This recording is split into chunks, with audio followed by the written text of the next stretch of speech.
그럼 마지막 교시 할게요.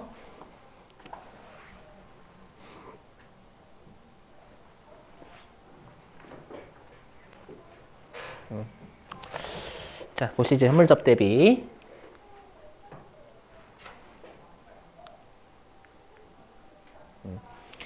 자, 일단 여러분들 현물 접대비에 해당되는 금액은 해당 현물, 그리고 당연히 우리가 일반적으로 매입세 공제를 받아놓고 거래처에 여러분들 물건을 주게 되면 이거 사업상 증여에 걸리죠. 그래서 그 현물에다가 매출세액을 더한 게 사업상 증여와 관련된 매출세액다가 접대비다라고 했었죠. 이렇게. 예. 그럼 이걸 둘 다 보면 여러분들 머리가 너무 아프니까 여기에서는 현물만 일단 먼저 보실 거예요. 매출세액은 논외로 하고요. 자, 그랬을 때 이제 암기해 주시는 거 암기. 자, 우리가 법인세 같은 경우에는 현물 접대비는 원가하고 시가 둘 중에 큰 것으로 해요. 큰 거. 그죠? 그래서 일단 암기해 주시고 이거 꼭 암기해 주시고.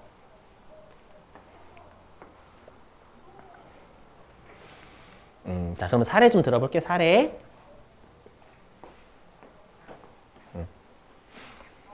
보시면 자, 회사가 이번에요. 원가는 200원. 200원에 만든 제품.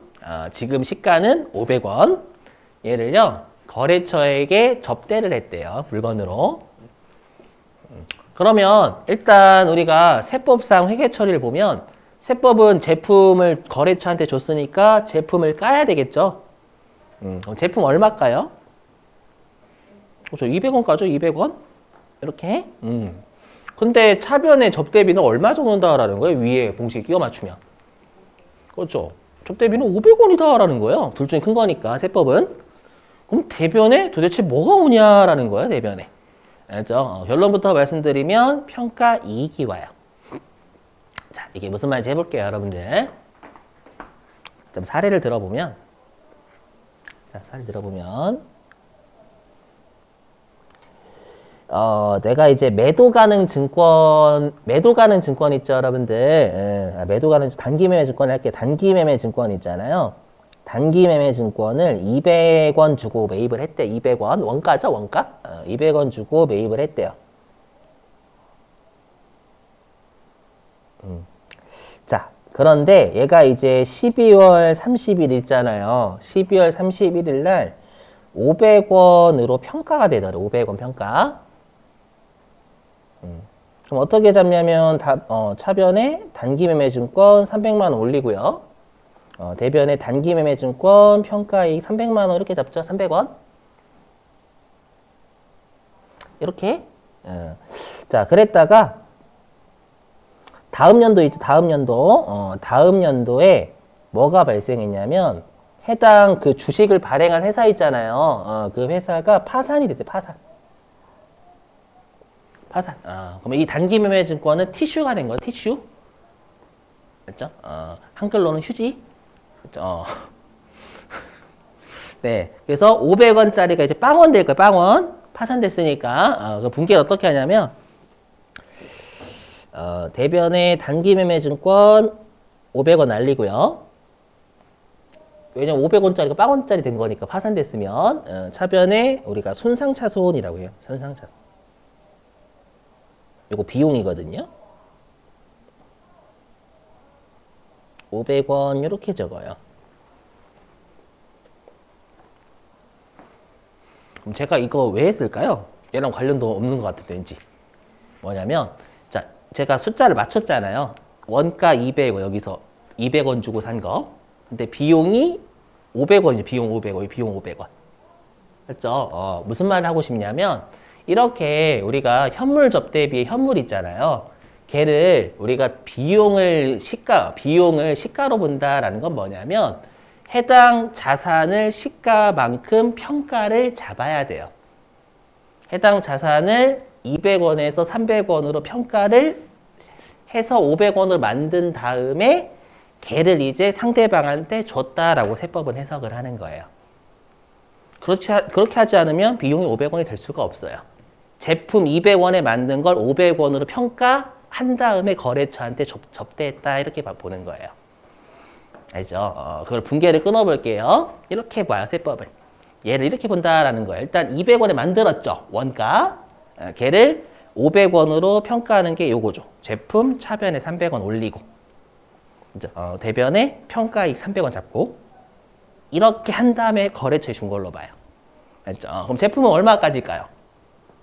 이 분기를 통해서 500원 만들었잖아요, 여러분들. 그럼 대변에 제품 500원 없어지겠죠? 그러면서 이걸 500원짜리 제품을 준 거니까 접대비 500원 이렇게 버는 거예요. 그럼 이 분계를 합쳐봐요, 여러분들.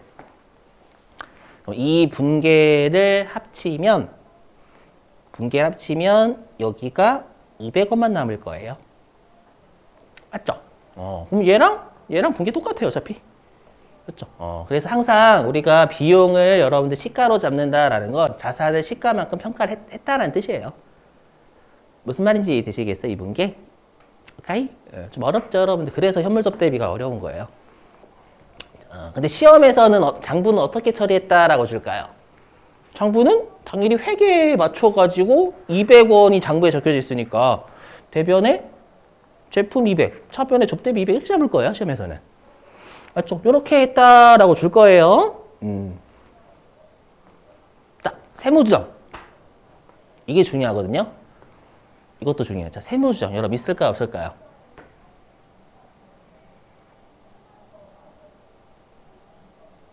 제가 있을까요, 없을까요? 대부분 없어요. 없어요. 자, 왜 없냐면, 보세요. 왜 없냐면, 우리가 세무조정은 계정 과목의 차이 또는 금액의 차이가 있을 때예요, 이익의 차이가 있을 때예요. 그렇죠? 이익의 차이가 있어야 세무조정 한다라고 늘상 했었잖아요, 여러분들. 그죠? 그럼 여기 보세요. 이익에 영향을 미치는 게 장부는 얘 접대비 얘죠. 세법은 접대비 얘만 있는 게 아니라 얘 평가익도 있어요. 얘만큼. 그럼 이거 뭐예요? 비용 200 증가죠, 여기. 장부는 비용이 200이 증가. 그렇죠? 세법은 비용 500 증가. 여기까지만 보면 이게 차이 있거든요. 근데 세법은 그 비용의 차이만큼 평가 이익, 실현을 시킨 거예요. 그 자산에 대해서. 시가만큼.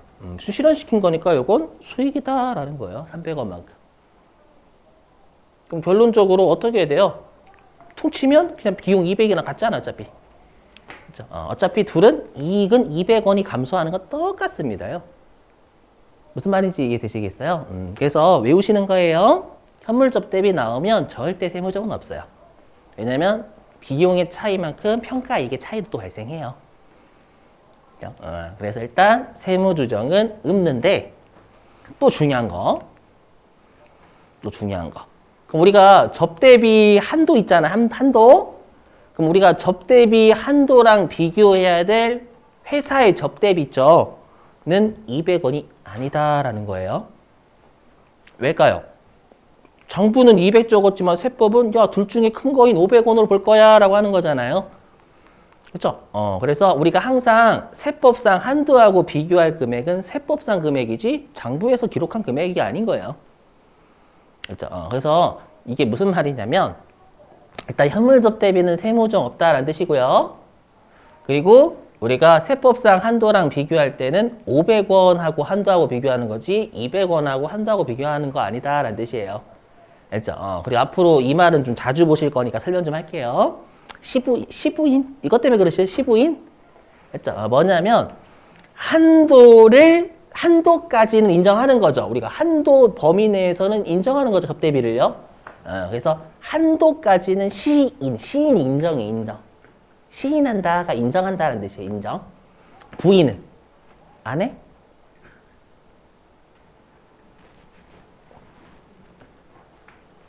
네, 인정하지 않는다. 한도 내까지는 인정.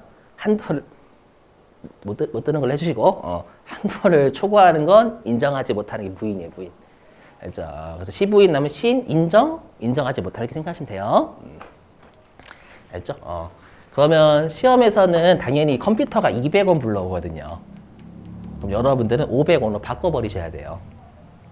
아시죠? 요거. 마치 이거죠, 여러분들. 자, 좀 약간 사례가 부적절할 수 있어요.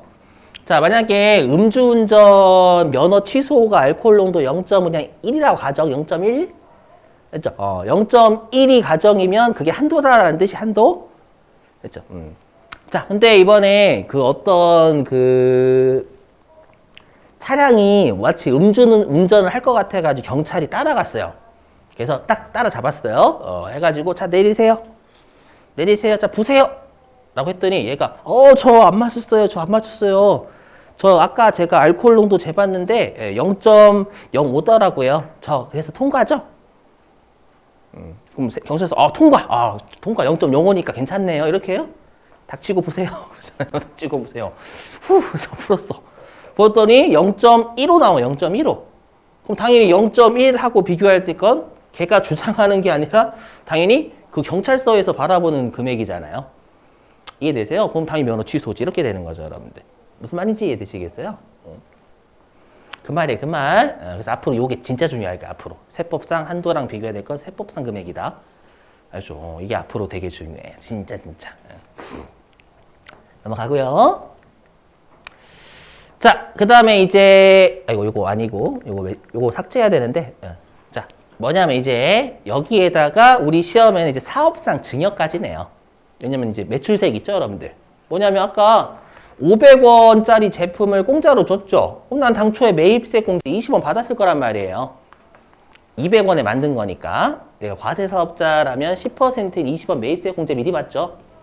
받아놓고 거래처에 공짜로 주면 매출세액은 안 내고 매입세 공제만 미리 받는 거니까 우리가 세수가 줄어요, 갑자기. 세무서 입장에서. 그래서 어떻게 해요? 간주공급에서 시가 500원에 처분한 것으로 간주해버리죠. 그래서 시가 500원에 10%인 50원만큼도 토해내게 해버리잖아요, 여러분들. 제재. 그래서 어떻게 분계가 끊기냐면 대변에 부가세 예수금 그리고 접대 행위가 발생했으니까 접대비 내가 낼 거기 때문에 어차피 이렇게 접죠, 여러분들. 자, 근데 우리가 이제 나중에 할 기부금하고 비교하셔야 되는데 여러분 기부는 회사가 1년에 많이 해요, 적게 해요? 적게? 네, 그렇죠. 물론 기부 많이 할 수도 있지, 여러분들. 맞죠? 저도 기부하고 싶어요. 맞죠? 내가 지금 내 한 몸이 지금 힘든데, 그죠? 그래서 기부는 시험에서 나중에 건 바이 건으로 다 줘요. 기부한 내역을. 하지만 접대는 1년에 많이 해요, 적게 해요? 1년에 많이 할 수밖에 없어요. 알죠? 그 말은 접대비는 건 바이 건으로 줄 수가 없다라는 거예요, 절대. 알죠? 그래서 시험에서는 그냥 뭉뚱그려가지고 어떻게 해주냐면 회사의 접대비가 얼마다 이렇게 줘요. 알죠? 그래서 예를 들어 보시면 어떻게 주냐면 여기 이 회사가 접대비로 처리한 이 분계 있죠? 250원에다가 나머지 접대비가 750원이 더 있던 거예요. 알죠? 그래서 손익계산서의 접대비는 1,000원이다 이렇게 출제하는 겁니다. 이해되세요? 얘 포함해서 나머지 750원이 더 있던 거 접대비가요. 알죠? 그러면 예를 들어 볼게요. 그럼 세법상 한도가 100원이라고 가정해 보겠습니다. 100원이라고 가정하면 요 세법상 한도하고 비교해야 될 금액은 1,000원이 아닌 거예요. 왜냐면 여기에 250원이 포함되어 있잖아요, 여러분들. 위에 있는 여기 제가 동그라미 친 거 지금 여기 250원이 포함되어 있죠. 손익계산 접대비는 1,000원이다 라고 주면 이해되세요? 근데 세법상은 접대비가 250이에요, 550이에요? 그렇죠, 550이에요.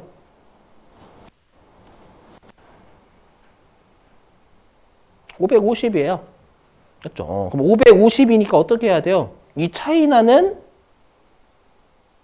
300원 있죠? 300원 하면 또 세법은 접대비가 더 있는 걸로 보잖아요.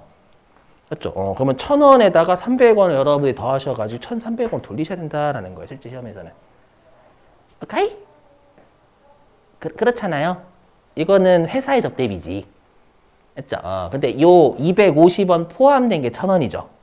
근데 세법은 550원이니까 300원 차이 나잖아요, 여러분. 300원 더 해주셔야죠, 여러분들. 이게 또 중요하고요. 시험이 어렵게 나오면 여기까지 돼요. 어렵게 나오면 쉽게 내면 좀 빠르게 주고. 되시겠죠? 넘어가고.